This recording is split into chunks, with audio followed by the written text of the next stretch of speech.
Dear students, प्रतिदर्श प्रश्न पत्र क्लास 10th इसका क्वेश्चन नंबर 18 देखिए। निम्न रैखिक समीकरण युग्म को ग्राफ से हल कीजिए। ग्राफ से हल करने के लिए आपको इसको ग्राफ पेपर पर बनाना है। निम्न रैखिक समीकरण युग्म को ग्राफ से हल कीजिए। ग्राफ में ये बनाना है और सॉल्यूशन निकालना है। हल कीजिए का मतलब होता है कि ये जो दो रैखिक समीकरण हैं, रैखिक समीकरण मतलब x की पावर 1 y की पावर 1, x के एक घात y की घात y के एक घात, तो ये रैखिक समीकरण है, लीनियर इक्वेशन। ये भी रैखिक समीकरण है, लीनियर इक्वेशन, क्योंकि पावर इनकी 1 1 है। ठीक है। इसका जब भी हम ग्राफ खींचते हैं तो स्ट्रेट लाइन आती है, सरल रेखा आती है। इसका भी जब ग्राफ खींचा जाएगा तो स्ट्रेट लाइन आएगी। ठीक है। तो आपके सिलेबस में लीनियर इक्वेशंस जो आपके पास दी रहेंगी उनको सॉल्व करने के जो मेथड हैं, एक मेथड क्या है, प्रतिस्थापन विधि, सब्स्टिट्यूशन मेथड। दूसरा है विलोपन विधि, एलिमिनेशन मेथड। और एक मेथड आपके पास है ग्राफ की विधि से। तो पेपर में जब प्रश्न आएगा, यदि पेपर में ये प्रश्न आया कि निम्न रैखिक समीकरण युग्मों को हल कीजिए, सॉल्व दीज लीनियर इक्वेशंस, तो कोई भी मेथड का प्रयोग आप कर सकते हैं, किसी भी विधि का प्रयोग आप कर सकते हैं। चाहे प्रतिस्थापन से करिए, चाहे आप विलोपन से करिए, चाहे आप ग्राफ के मेथड से करिए। ठीक है। एलिमिनेशन से आप कर सकते हैं, सब्स्टिट्यूशन से कर सकते हैं, ग्राफिकल मेथड से कर सकते हैं। परंतु यदि एग्जाम में ये दे दिया कि इस विधि से करिए, जैसे प्रतिस्थापन विधि से इसको हल करिए, अब यहां पर जैसे दे दिया है निम्न रैखिक समीकरण युग्मों को ग्राफ की विधि से हल कीजिए, ग्राफ बनाकर हल कीजिए, ग्राफ बना के हल करना है, तो तब और मेथड यूज नहीं होंगे। तब आप विलोपन से नहीं करेंगे, एलिमिनेशन मेथड से नहीं करेंगे, तब आप सब्स्टिट्यूशन मेथड से नहीं करेंगे, प्रतिस्थापन विधि से नहीं करेंगे। ठीक है। तो जो मेथड पूछा रहता है उसी से आपको करना है। और यदि ऐसा नहीं पूछा है कि इस विधि से करिए, तो जो आपको आती है, जो विधि ठीक से, उससे आप क्वेश्चन को करिए। पर यहां पर क्या है, ग्राफ की विधि से हल कीजिए। ग्राफ से मैंने ये रैखिक समीकरणों को हल करना है, लीनियर इक्वेशंस। लीनियर इक्वेशन का मतलब क्या हुआ, एक सरल रेखा, एक लाइन आएगी जब मैं इस ग्राफ को ड्रॉ करूंगा, इस ग्राफ को ड्रॉ करूंगा। दूसरी बात आपने ध्यान देनी है कि एक लाइन खींचने के लिए, एक रेखा खींचने के लिए कम से कम कितने बिंदु आवश्यक हैं, तो आप बोलेंगे 2। जैसे 1 पॉइंट है कोई, तो इससे तो अनंत रेखाएं चली जाएंगी, इनफाइनाइट मैनी लाइंस। परंतु यदि 2 पॉइंट्स मुझे मालूम हैं, यदि मुझे 2 पॉइंट्स मालूम हैं, तो इन 2 पॉइंट्स से केवल एक ही लाइन जाएगी। ठीक है। इन 2 पॉइंट से केवल एक ही लाइन जाएगी। डियर स्टूडेंट, एक कोई लाइन है, लाइन खींचने के लिए 2 पॉइंट्स इनफ होते हैं। 2 बिंदुओं से होकर एक ही रेखा गुजरती है। Through 2 points only 1 line passes. ठीक हो गया। अब चलिए मैं इसको इन जो इक्वेशंस यहाँ दी हुई है इनका ग्राफ खींचता हूँ। पहले ग्राफ की विधि से हल करना है। हल करना मतलब एक्स वाई का मान निकालना है, क्योंकि ना तो एक्स मालूम ना वाई मालूम, तो एक्स वाई का वैल्यू निकल गई तो ग्राफ की विधि से सवाल हल हो गया। अब मैं एक चीज आपको और बताता हूं, इस विधि में, ग्राफ की विधि में, एक लाइन का इक्वेशन माना ये आया, ठीक हो गया, एक लाइन का इक्वेशन ये, और दूसरी लाइन का इक्वेशन ये है, जहां पर ये दोनों लाइनें इंटरसेक्ट करती हैं, जहां पर ये दोनों लाइनें काटती हैं, उनके कोऑर्डिनेट एक्स और वाई के मान देखने हैं, वही हल हो जाएगा। ठीक है। एक लाइन ये है, एक लाइन है, जहां पर इंटरसेक्ट करेंगे। आप ग्राफ खींचेंगे ना, इसका भी खींचेंगे, इसका भी खींचेंगे, तो जहां पर ये दोनों ग्राफ एक दूसरे को काटते हैं वहां पर जो x का मान है और y का मान है, अब ग्राफ से मुझे मालूम चल जाएगा कि x का मान क्या है और y का मान क्या है, तो वही क्या हो जाएंगे, हल हो जाएंगे। ठीक है, तो इसके लिए हमको थोड़ा एक टेबल पहले बनानी पड़ेगी, और टेबल में भी ज़्यादा पॉइंट नहीं, ओनली 2 पॉइंट्स, केवल 2 बिंदु हम लेंगे। अब माना देखो, एक वेरिएबल की वैल्यू आप खुद रखो, एक चर का मान आप खुद रखिए, दूसरे का अपने आप आ जाएगा। जैसे मैं कहूं x0, x का मान मैंने क्या लिया, 0 लिया, तो x में यहां 0 कर दूंगा तो y का मान 5 आ जाएगा।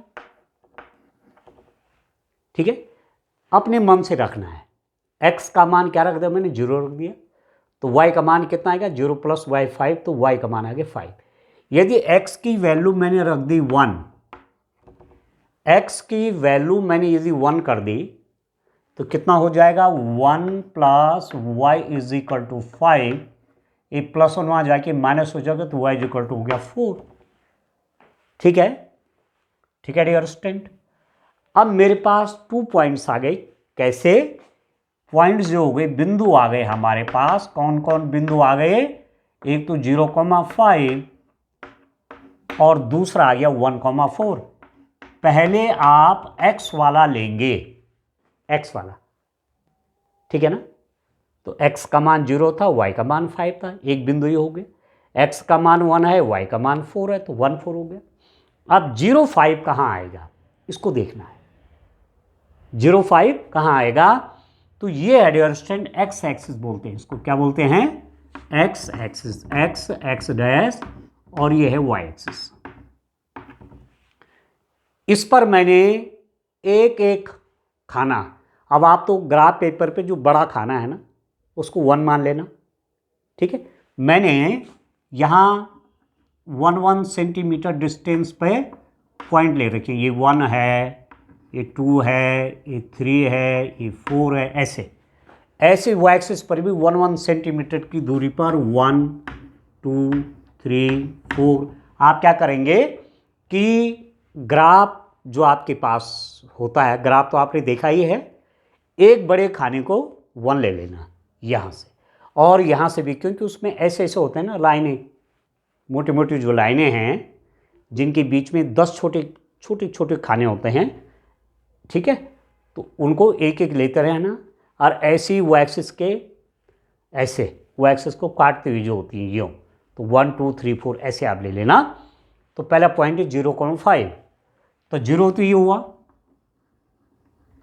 मतलब जब x 0 है तो यहाँ 0 स्टार्ट यहाँ से होगा, न तो इधर न इधर, न ऊपर न नीचे। x एक्सिस में जब x का कोऑर्डिनेट होता है या तो दाएं चलते हैं या बाएं चलते हैं। x प्लस है तो दाएं जाएंगे, x माइनस है तो बाएं आएंगे।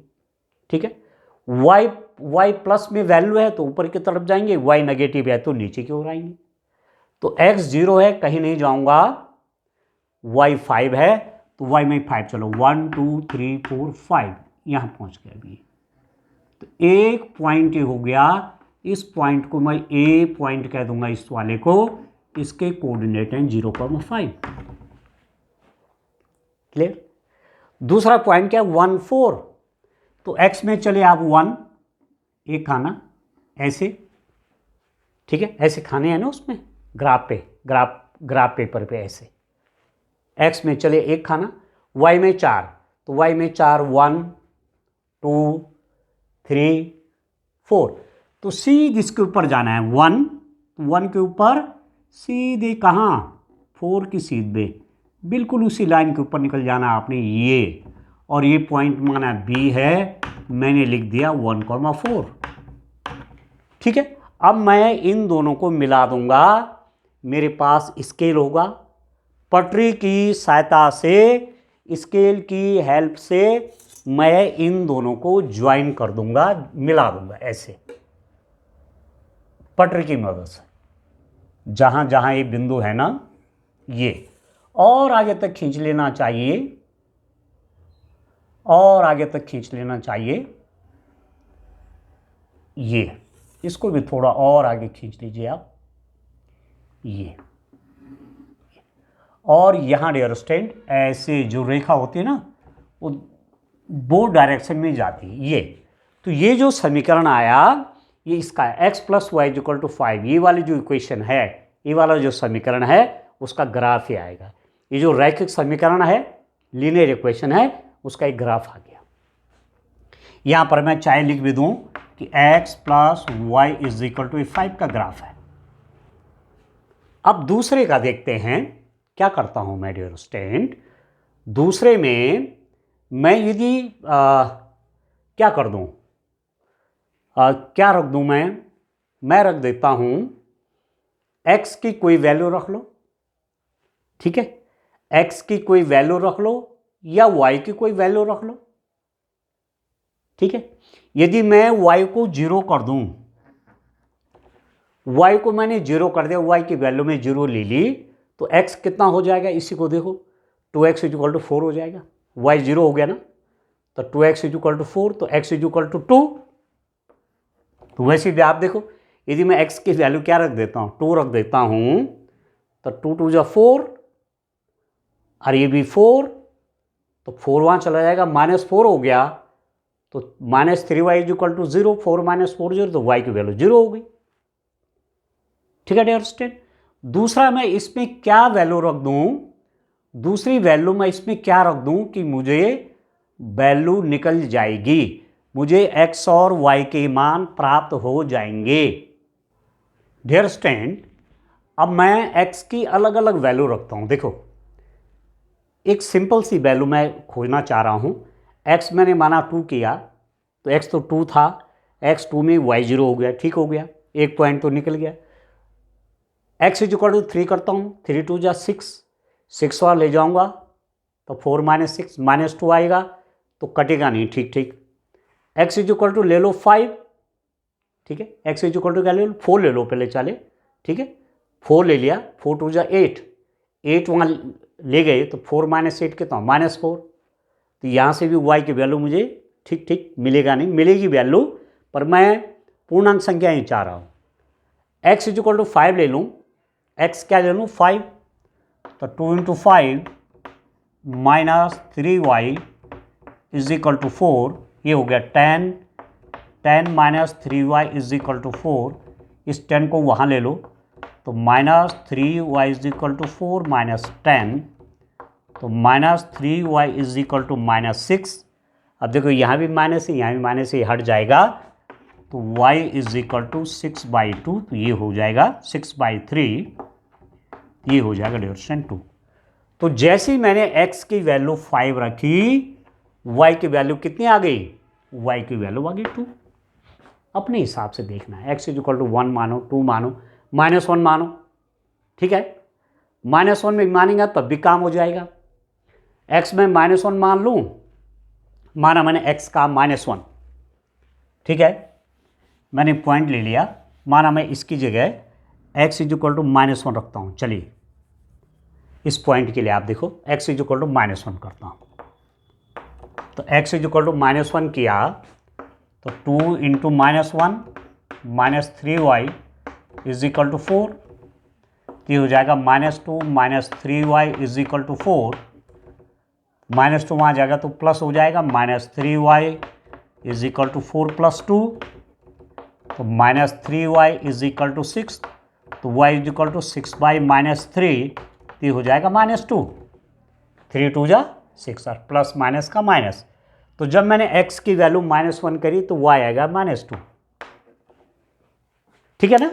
तो चलिए अब मैं पॉइंट लिख लेता हूं, ठीक है। अब आप देखो पॉइंट्स कौन कौन है, कौन कौन बिंदु आ गए मेरे पास। एक बिंदु आ गया -1 -2, और दूसरा पॉइंट आ गया डियर स्टूडेंट 5, 2। एक पॉइंट क्या है, -1 -2। अब -1 कहां हुआ, x एक्सिस पर -1। तो देखो एक खाना तो इधर +1 का था और एक खाना इधर -1 का। ग्राफ पे आप देखेंगे ना, एक बड़े बड़े खाने बड़े बड़े जो पार्ट हैं ऐसे खड़े में, ये +1 तो ये -1, ठीक है। और y क्या है -2। तो देखो जैसे एक बड़ा खाना, दूसरा, तीसरा, चौथा, ऐसे ही एक बड़ा खाना यहाँ -1, दूसरा बड़ा खाना -2, ठीक है। तो -1 -2 पॉइंट कौन सा होगा? आप देखो -1 x में एक बड़ा खाना मूल बिंदु के बाईं ओर, तो ये -1, और y क्या है -2, तो -2 कहाँ हो गया? -1 -2 यहाँ पर। ए पॉइंट में इसको लिख देता हूँ C पॉइंट, इसके कोऑर्डिनेट हैं -1, -2। और दूसरा पॉइंट हो गया 5,2। 5,2 मतलब 1 2, एक बड़ा खाना, 2 3 4 5 बड़े खाने हो गए, 5 है यहाँ पर, ठीक। और y की वैल्यू है 2, तो एक बड़ा खाना, दूसरा बड़ा खाना, तो इसकी सीध में आ जाएगा डियर स्टूडेंट ये यहाँ कहीं, यहाँ पर इसकी सीध में ना, आप देखो इसकी सीध में ऐसे, तो ये पॉइंट आएगा लगभग ये D पॉइंट है, इसके कोऑर्डिनेट्स हैं 5,2, ठीक है। थोड़ा और नीचे चाई कर लूँ, इसके पॉइंट्स कहीं पर भी मैंने लिख दिए, चलिए, ठीक है। ये D पॉइंट्स क्या लिख दी? 5,2, ये वाला। और एक पॉइंट कौन सा आया था? ये वाला, ये तो मैंने लिख दिया C। अब मैंने इन दोनों को किससे मिला देना है? स्केल से। एक सीधी रेखा ऐसे देखो यूं, और आगे चाहे बढ़ा दो ये ऐसे और ऐसे, ये हो गया डियर स्टूडेंट। ये लाइन ये है, ये लाइन ये है, ये वाली लाइन है ये, और इसका इक्वेशन क्या है? 2x - 3y = 4। इस वाले जो रैखिक समीकरण है, लीनियर इक्वेशन है, उसका ग्राफ है ये, और इस वाली रैखिक समीकरण लीनियर इक्वेशन का ग्राफ है ये। तो जहां पर ये एक दूसरे को काट रहे हैं, जहां पर एक दूसरे को काट रहे हैं, x और y का यहां पर जो मान होगा वही इस समीकरण निकाय का हल होगा। तो अब आप मान कैसे देखेंगे? आप क्या करेंगे? यहां से x एक्सिस पर सीधे नीचे की दिशा में नीचे आ जाएंगे इससे, ठीक है ना। जहां पर ये कट कर रहे हैं आप बिल्कुल नीचे की तरफ आएंगे, बिल्कुल 90 डिग्री एंगल पर यहां पर। तो आप यहां से x का मान पढ़ लेना, जैसे 1 2 3 4 अप टू सो ऑन, जो भी है वो खाने गिन करके, ठीक है, ठीक। और y के लिए इधर आना, इस तरफ ऐसे, ये यहां पर जितना ऊपर ये होगा ये y का मान हो गया, और जितना आगे ये होगी x का मान होगा। तो जो मान आपने x का कौन सा मान है, y का कौन सा मान है, वही x और y का हल हो जाएगा। तो ये ग्राफ पेपर पर दिखेगा स्पष्ट, या तो मैंने आपको समझाने के लिए बनाया, ठीक है। तो ग्राफ पेपर पर आप इस क्वेश्चन की प्रैक्टिस करिए, ठीक है डियर स्टूडेंट। चलिए नेक्स्ट क्वेश्चन देखते हैं। आइए डियर स्टूडेंट, क्वेश्चन नंबर 18 में अथवा और दिया हुआ है, या तो जो पहला वाला क्वेश्चन मैंने अभी किया, ग्राफ की विधि से हल करिए, ग्राफिकल मेथड से सॉल्व करिए, या तो वो करना है या ये करना है। निम्न रैखिक समीकरण युग्म को हल कीजिए। Solve the pair of linear equation. Linear equation means power 1 लिखा नहीं रहता है, 1 पावर होती है, 1 तो ये लीनियर इक्वेशन है, मतलब रैखिक समीकरण इनको क्यों बोलते हैं? क्योंकि जब इनका ग्राफ खींचा जाएगा तो सरल रेखा आएगी, ठीक है। तो एक इक्वेशन तो मेरे पास है कि s - t = 3, इक्वेशन नंबर 1। दूसरी ऐसी है, थोड़ा सॉल्व कर लेता हूँ, वैसे आप ऐसे में भी हल कर सकते हैं, पर थोड़ा सॉल्व कर लेता हूँ। यहाँ इसको लिखता हूँ s/3 + t/2 = 6। क्या करता हूँ डियर स्टूडेंट, 3 और 2 का एलसीएम ले लेता हूँ। कितना हो गया एलसीएम? 6। 3 2 जा 6, 2 आ गया, 2 इंटू एस 2s प्लस 2 3 जा 6, तो 3 आ गया, 3 का मल्टीप्लाई से 3t इज इक्वल टू 6। इसका मल्टीप्लाई यहाँ कर लीजिए, इसका गुणा यहाँ हो जाएगा, तो 6 6 के 36, तो this implies that 2s plus 3t is equal to 36। ये हो गया इक्वेशन नंबर 2। थोड़ा मैंने सॉल्व कर दिया इसको, ये वाला है वही हो, थोड़ा सॉल्व कर दिया डियर स्टूडेंट, ठीक है ना, समझ में आ रहा आपको। इसकी मल्टीप्लाई यहाँ होगी, मैंने 6 ले लिया एलसीएम, 3 2 जा 6 2s और 2 3 जा 6 3t, एस तो होगा, इसे इसको डिवाइड करेंगे ना, 3 2 जा 3 दूनी 6, 2 आ गया, 2 की गुणा यहाँ 2s प्लस 2 3 6, 3 की गुणा t के साथ 3t, ये और इसकी गुणा यहाँ हो जाएगी 2s plus 3t is equal to 36, equation number 2। अब जो मेथड आपको सरल लगता है, विलोपन, एलिमिनेशन लगता है अच्छा, या सब्स्टिट्यूशन लगता है, प्रतिस्थापन, जिस मेथड से आप चाहें कर सकते हैं। मैं इसको विलोपन विधि से हल करना चाहता हूँ। देखो -t है, यहाँ 3t है, इसको मैं -3t बनाना चाहता हूँ, तो समीकरण 1 में मैं 3 से गुणा कर दूँ, ठीक है, इसमें 3 से गुणा करूँगा, ये बन जाएगा -3t, ये प्लस 3t, तब मैं इनको प्लस कर दूंगा तो ये कट जाएंगे। तो समीकरण 1 में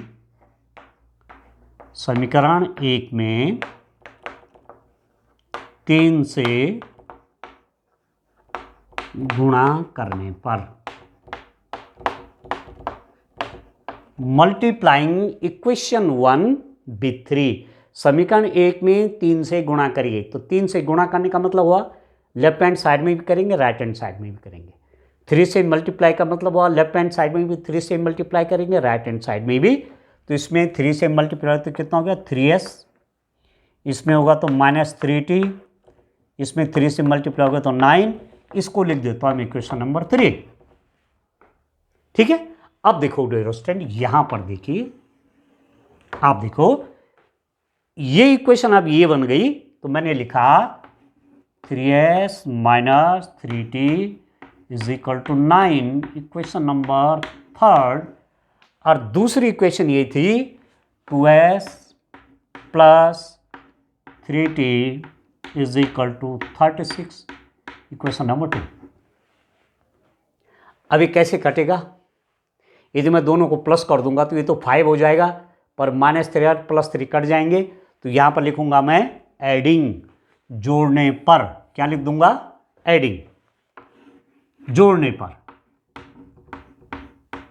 जोड़ने पर, या आप लिख देंगे एडिंग, ठीक है। अब जोड़ूंगा तो क्या हो जाएगा, 3 और 2 ये तो हो जाएगा 5s, ये तो कट जाएगा डियर स्टूडेंट, 1 + 1 माइनस है, और ये कितना हो गया 36 + 9, ये हो जाएगा 45, ठीक है।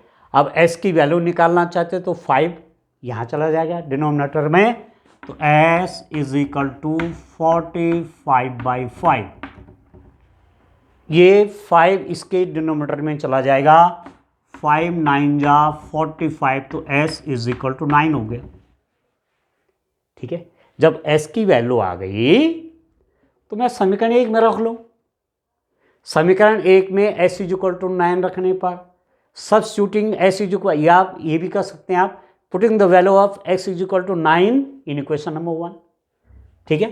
तो समीकरण 1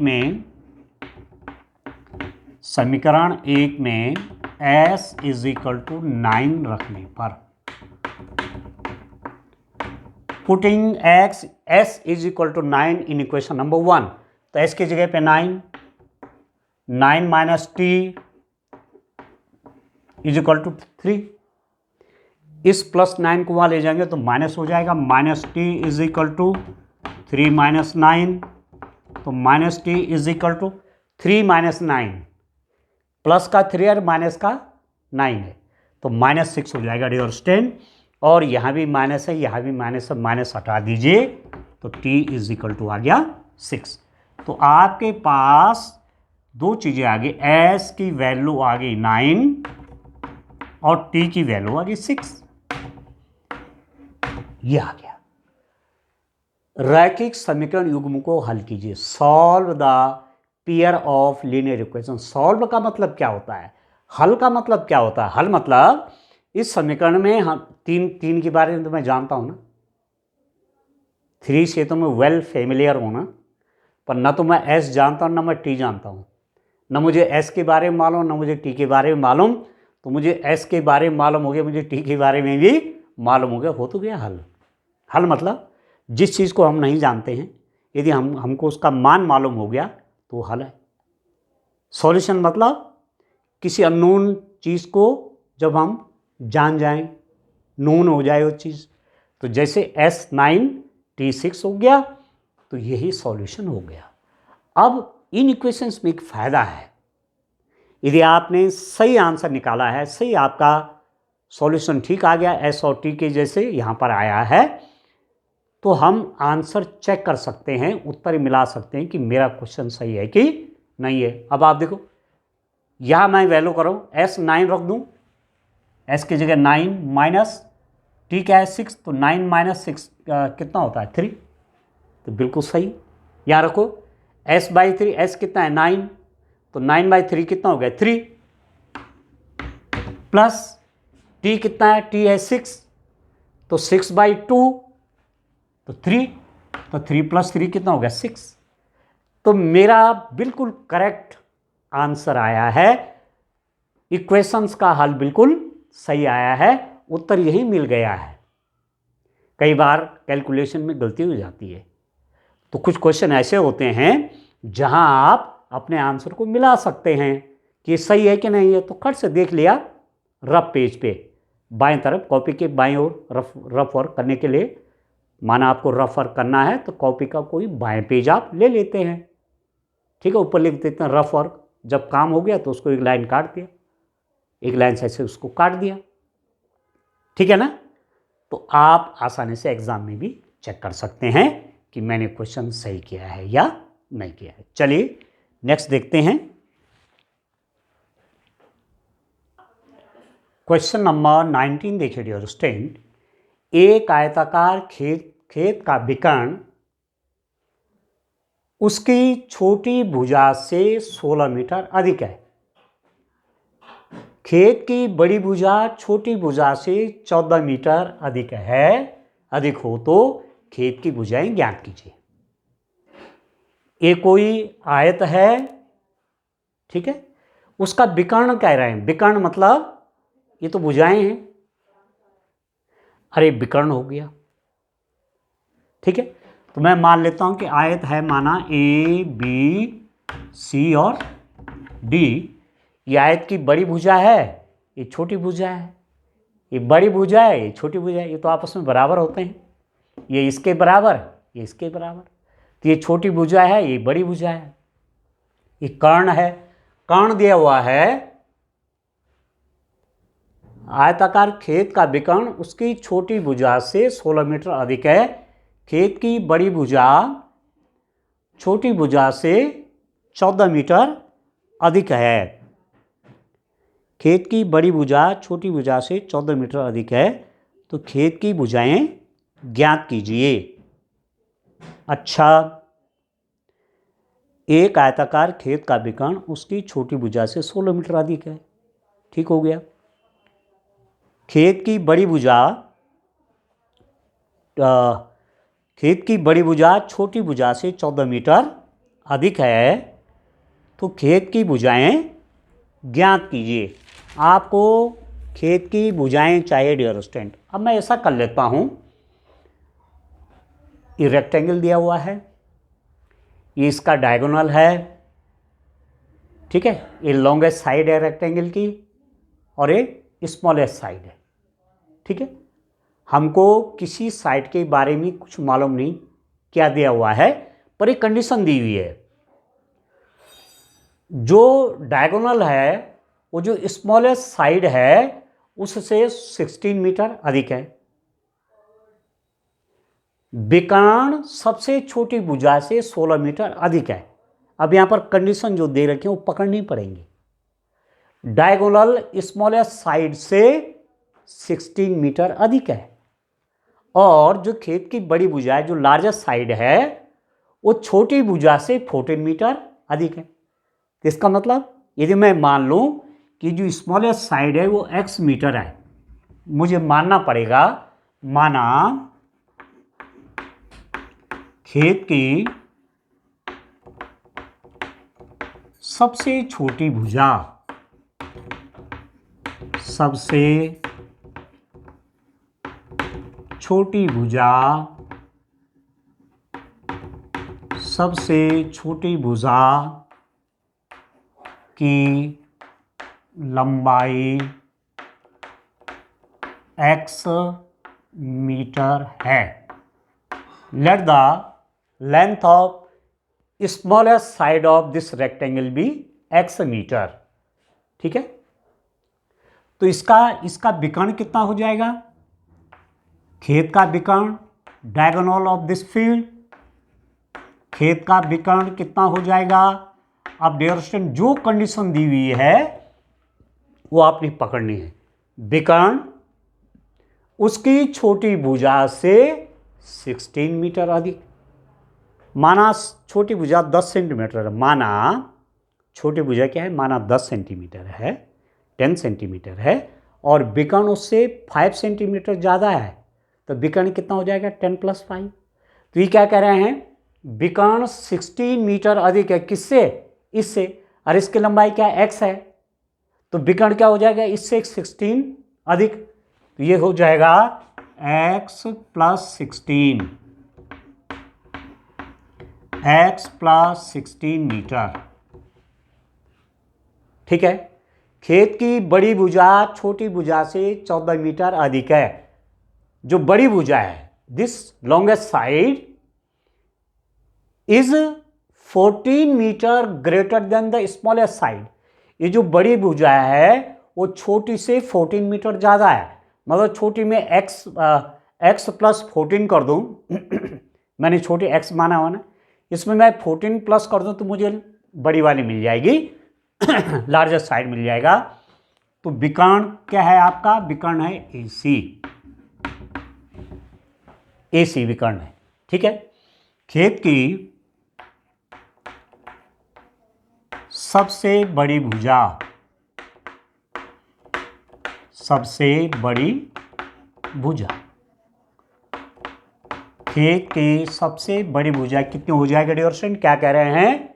सबसे छोटी भुजा से 14 मीटर अधिक, अधिक मतलब प्लस, ये और ये निकल जाएगा, ये मैंने माना हुआ AB।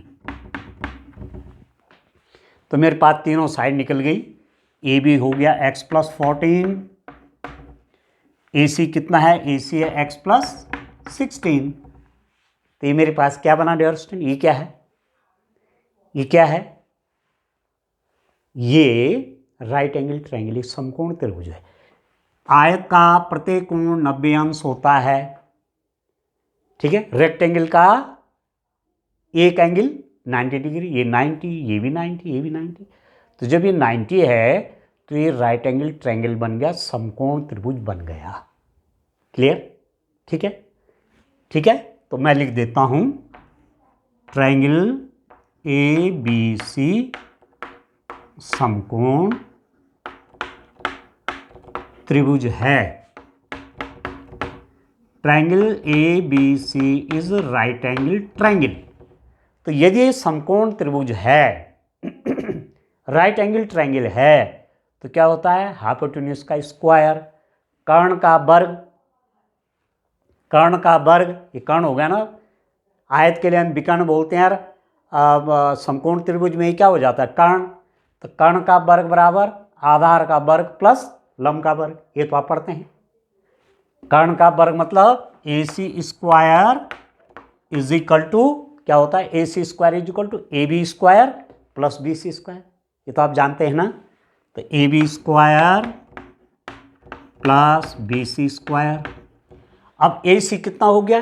AC x + 16, x + 16 का whole square is equal to AB, AB हो गया x + 14, एक्स प्लस 14 का whole square plus B C कितना है डियर स्टूडेंट, बी सी है एक्स, ये हो गया एक्स स्क्वायर। आगे आपकी समझ में बात। अब क्या होगा, अब क्या होगा डियर स्टूडेंट, अब ए प्लस बी के होल स्क्वायर से इसको खोल दो। ठीक है, ए प्लस बी का होल स्क्वायर क्या होता है, a square plus b square plus 2ab, a square plus b square plus 2ab, तो ए स्क्वायर मतलब एक्स का स्क्वायर एक्स प्लस 16 का स्क्वायर क्या होता है, 16 का स्क्वायर कितना होगा, 16 का स्क्वायर का मतलब हुआ 16 इंटू 16, तो ये हो जाएगा 256, 16 गुणा 16, ठीक है 256, a square plus b square plus 2ab plus 2a मतलब x इंटू बी मतलब 16। अब इसको भी a प्लस बी के होल स्क्वायर से खोल दो, तो ए स्क्वायर मतलब एक्स का स्क्वायर प्लस 14 का square 196, 196, 14 into 14 plus 2 into this, तो 28x प्लस एक्स स्क्वायर। ठीक हो गया। अब इसको सॉल्व करना डियर स्टूडेंट, मेरे पास एक इक्वेशन आएगी उसको सॉल्व कर देंगे, ठीक है ना। तो कितना हुए आप देखो, x square plus 256, 16 into 2 plus 32x is equal to x square और एक्स स्क्वायर जोड़ेगा तो हो जाएगा 2x square plus 28x plus 196, ठीक है, x square plus square 2x square plus 28x plus 196। अब इसको वहाँ ले जाता हूँ तो पूरे के पूरे को ले जाता हूँ यहाँ, तो सबके साइन क्या हो जाएंगे, चेंज हो जाएंगे। आप देखो ध्यान से, इसको ला रहा हूँ मैं, इसका साइड चेंज कर रहा हूँ, तो पहले इसको लिख देता हूँ 2x square plus 28x plus 196, यहाँ जाएगा प्लस तो माइनस हो जाएगा, प्लस एक्स स्क्वायर है तो माइनस एक्स स्क्वायर, प्लस 256 है तो माइनस 256, और ये प्लस 32 है तो minus 32x is equal to 0। जब यहाँ कुछ नहीं रहा पूरा मैं यहीं ले गया तो यहाँ 0 हो गया। अब देखो 2x स्क्वायर में x स्क्वायर गया तो x square, 28x minus 32x, जो सजाते हैं ना लाइक टर्म्स हैं उनको देखो, 28x माइनस 32x कितना हुआ, माइनस 4x, ठीक हो गया। 196 माइनस 256, तो साइन तो नेगेटिव आएगा क्योंकि ये ज़्यादा है ना, तो 256 में ये हो जाएगा 0 और ये 90 आ जाएगा, आई थिंक यस, ये 90 हो जाएगा dear student, that is equal to 0। X square minus 4x plus 90 is equal to 0। अब इस इक्वेशन को आप देखो, इसकी शक्ल देखो आप, 21 से मिलती जुलती है, 21 से मिल रही है, कैसी इक्वेशन है ये डियर स्टूडेंट कैसी इक्वेशन है, ये द्विघात समीकरण है, क्वाड्रेटिक इक्वेशन है, ठीक है, क्वाड्रेटिक है ना। तो चलो मैं यहाँ पर इसको सॉल्यूशन करता हूँ इसका, ठीक है डियर स्टूडेंट। मतलब आपको क्वेश्चन ऐसा दे दिया कि आप क्वाड्रेटिक इक्वेशन बन गई हो और उसका सॉल्यूशन आपको करना है, द्विघात समीकरण बन गई है ये दो घात है ना एक्स की, तो ये देखो x square minus 4x minus 90 is equal to 0। अब इसको सॉल्व करने का तरीका क्या है, इसका और इसका मल्टीप्लाई होता है, ये हो गया माइनस 90x स्क्वायर, इसके दो पार्ट ऐसे करो जिनको प्लस और माइनस करके, प्लस माइनस जो भी होगा ये इतना आ जाए और उनका मल्टीप्लाई करके ये आ जाए, ठीक है। तो क्या होगा बोलो, क्या होगा डियर स्टूडेंट, 90 के इस 4x के दो पार्ट ऐसे करो कि उनका प्लस और माइनस करके कितना आ जाए, माइनस 4x और मल्टीप्लाई करके उनका -90 आ जाए। कितना कितना होगा बोलो, बोलिए। अब मैं थोड़ा 90 से डिवाइड कर लेता हूँ, 1 मिनट है, ये भी तरीका है।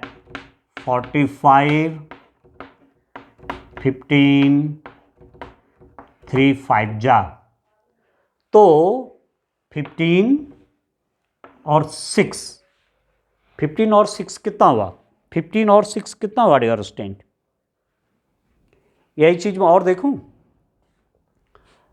क्या क्या था मैंने,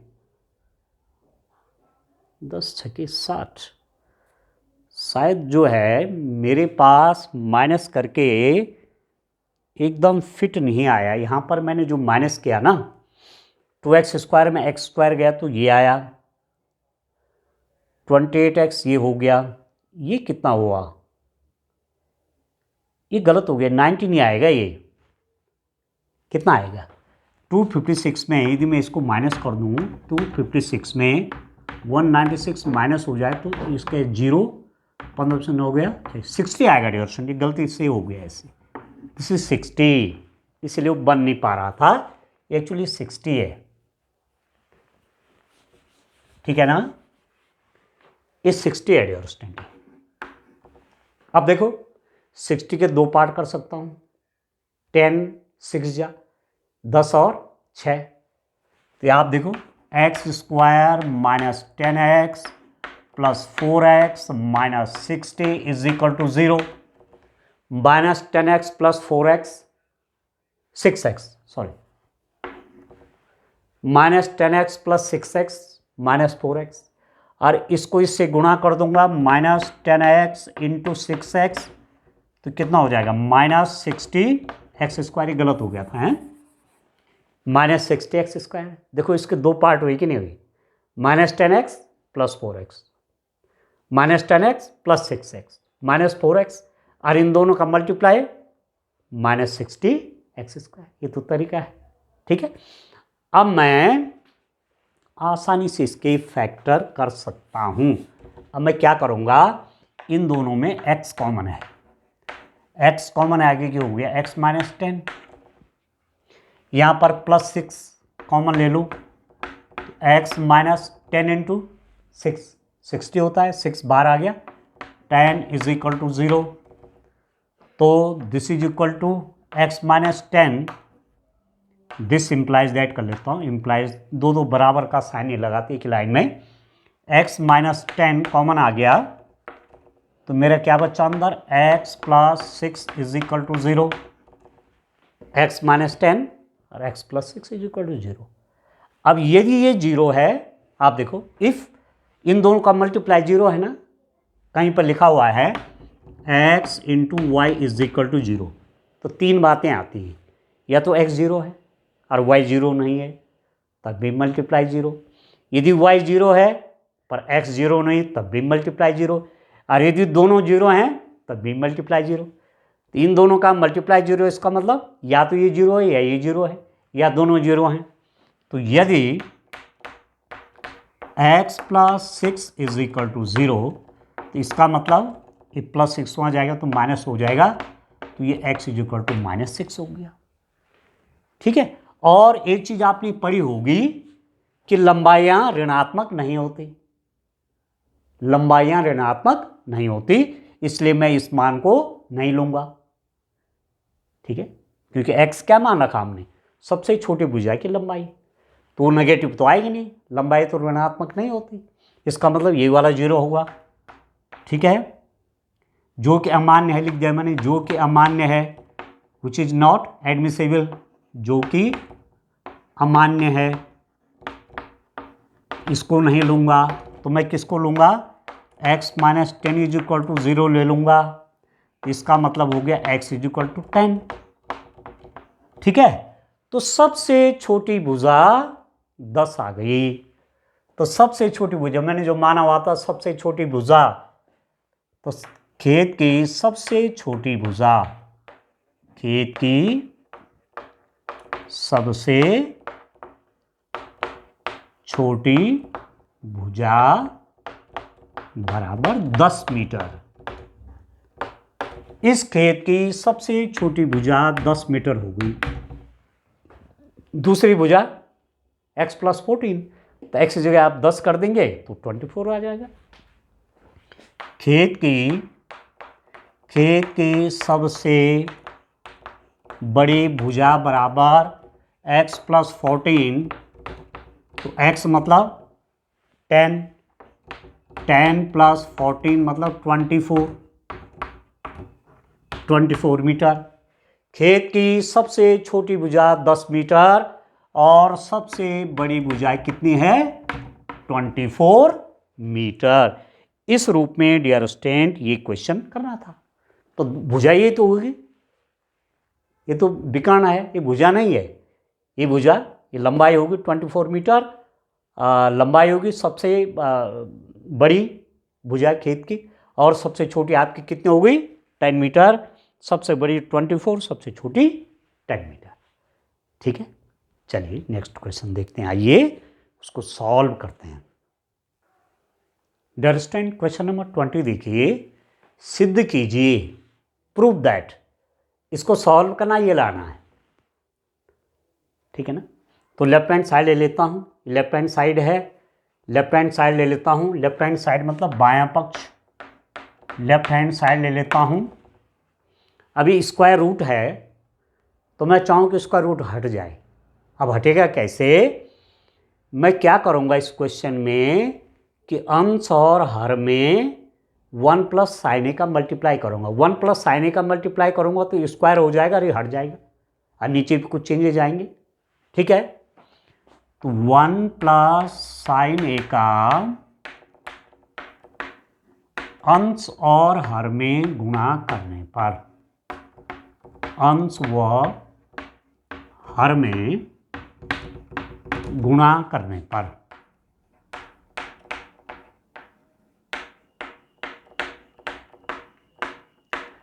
multiplying by 1 + sin a in numerator and denominator. ठीक है, ठीक है डियर स्टूडेंट, ठीक है ना, तो कितना हो जाएगा? दिस इज इक्वल टू, आप देखो 1 + sin a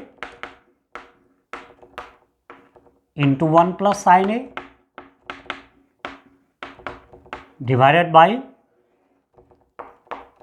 1 - sin a into 1 + sin a।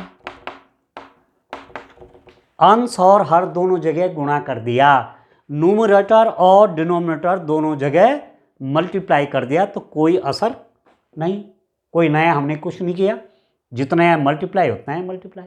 कहीं पे लिखा हुआ है 5/6, यदि आपने ऊपर भी 2 से मल्टीप्लाई कर दिया और नीचे भी 2 से मल्टीप्लाई कर दिया तो इसका कोई असर नहीं होगा, सेम चीज़ है वो। तो वैसे ही मैंने क्या किया, 1 + sin a और 1 + sin a से, यहाँ अंश में भी इसी से मल्टीप्लाई, हार में भी इसी से, न्यूमरेटर में भी इससे, डिनोमिनेटर में भी इससे। ठीक है ना, ठीक है।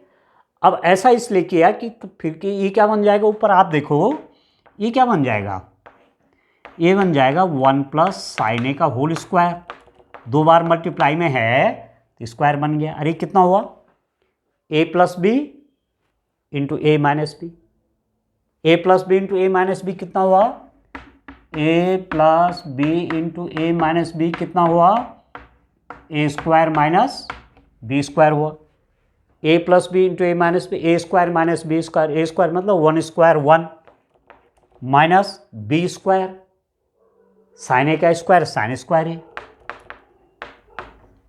ठीक है, अब ऐसा करने से मुझे क्या लाभ होगा, आप आगे देखिए, देखिए डियर स्टूडेंट क्या होगा। यहां पर ये है मेरे पास square root of 1 + sin a whole square divided by, अब देखो यहां पर मैं कुछ चेंजेज करता हूं। आप जानते हैं कि sin square a plus cos square a is equal to 1, ये पढ़ा है ना आपने। अब इसको मैं यदि वहाँ ले जाऊँगा तो क्या हो जाएगा, cos square a is equal to 1 - sin square a। ठीक है, इसको वहाँ ले गया तो cos square is equal to 1 minus sine square a. तो जहाँ पर 1 माइनस साइन स्क्वायर ए है इसकी जगह में कॉस स्क्वायर ही लिख दूंगा यहाँ पर, ये हो गया कॉस स्क्वायर ए। अब ये भी स्क्वायर हो गया, ये भी स्क्वायर हो गया, तो स्क्वायर रूट हट जाएगा। जैसे माना मेरे पास एक्स स्क्वायर है तो इसको लिख दूंगा मैं एक्स, ठीक है। तो इसका भी स्क्वायर हट जाएगा और इसका भी स्क्वायर हट जाएगा, तो क्या बन जाएगा 1 plus sine A by cos a, 1 plus sine A by cos a आ गया, ठीक है। अब जब आपका ये आ गया डियर स्टूडेंट, तो इसको अलग अलग आप कर लीजिए 1 बाई कॉस ए, क्योंकि ये कॉस ए इसका भी डिनोमिनेटर है और इसका भी है, ये कॉस ए इसका भी हर है इसका भी है, तो 1 by cos a plus sine A by cos a, तो कितना हो जाएगा 1 बाई कॉस कितना होता है सेक ए, इसको अब याद रखना 1 बाई कॉस ए कितना हुआ सेक ए, ठीक है, प्लस साइन बाई कॉस क्या होता है tan, sin A by cos A tan A, cos A by sin A cot A, तो ये हो जाएगा टेन ए।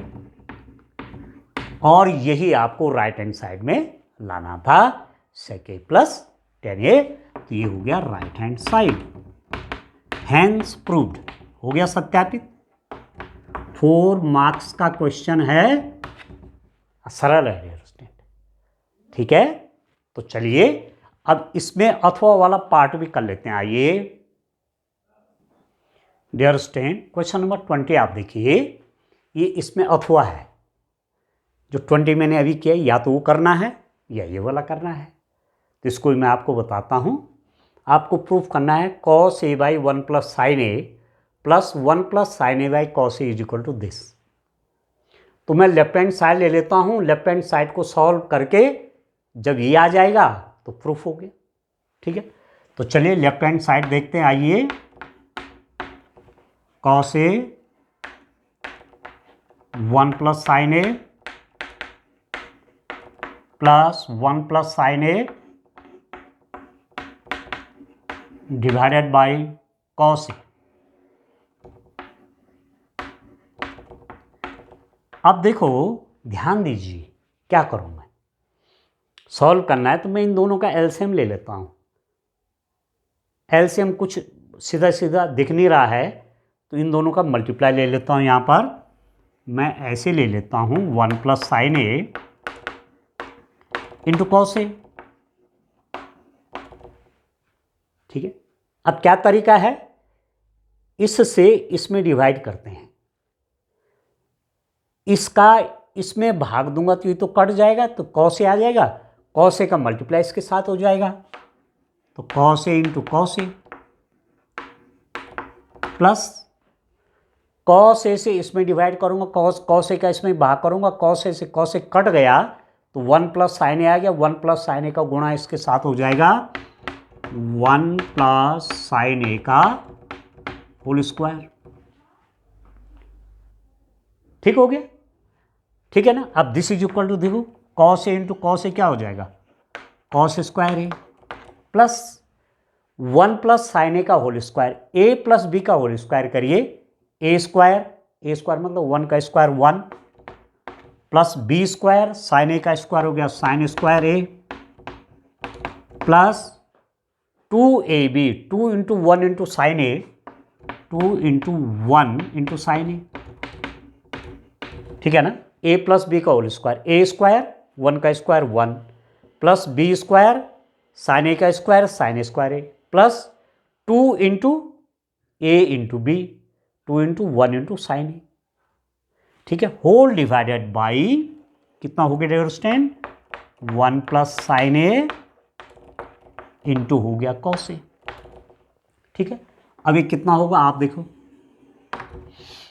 देखिए sign square a plus cos square ए में एक साथ ले लेता हूँ, देखिए ध्यान से यहाँ पर कैसे मैं ग्रुपिंग कर रहा हूँ, sign square a plus cos square ए एक ब्रैकेट में आ गया प्लस इन दोनों को एक साथ ले लिया और इसको एक साथ ले लिया, ये हो गया 1 plus 2 sine a, 1 plus 2 sine a divided by 1 plus sine a into cos a. अब क्या होता है, sine square a plus cos square a equal to 1। ये तो आपको मालूम है, sine square a plus cos square a equal to कितना होता है, 1 होता है। तो ये तो आ गया 1 plus 2 sine a whole divided by 1 plus sine a into cos a. ठीक है, 1 प्लस 1 कितना हुआ, 2 plus 2 sine a divided by 1 plus sine A